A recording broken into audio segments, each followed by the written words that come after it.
All right, I'm here with Coach Watson. Nelson County big win over Altavista, getting to going in dogwood play. Tie game 22-22, and you guys kind of shot out from there. What was the key in that little run that you guys had? I think it was 25-5, 27-7, something around there. I'll say Xavier Jacques, we put him in the game, and he was an instant spark for us. And we kind of was able to get going from that, and we finished out the half pretty strong. And we started him in the second half. Was he scoring? No, but he was affecting the game a lot in a positive way. And he was one of the reasons why we were able to jump out on him in the second half. I feel like Jason is another guy who's impacting the game in a huge way for you too, like just bringing the ball up, a lot of ball security, and he had a couple big threes tonight. Obviously, Aiden and Colton and Bryce get all the love, but he's been playing really well for you this year. He's been great. He started off the season playing on the bench, and we were like, all right, well, we're starting off too slow. We got to put him in the rotation. So he started the last 2 games for us, and it's been instant offense for us.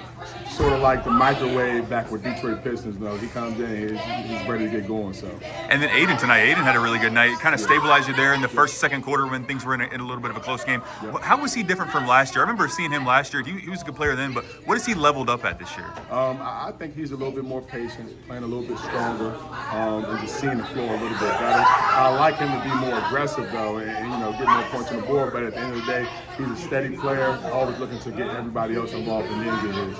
Going there in the second half, I mean, you guys are building that big lead. You've had a couple of games where you've had that kind of lead this year. Yeah. What are you telling your team in those moments? Because, I mean, you may have a few more games like that. What do you want to work on in those moments to maybe be better at and maybe turn those 15-point leads into 25 and 30-point leads? We can't be complacent. Again, when we're rotating guys in because we have that lead, we still got to think being aggressive on the offensive side and sticking to our principles on the defensive side. How nice is it to have Colton and Bryce? I mean, that's just probably a really good luxury for you. Yeah, it's a really good luxury.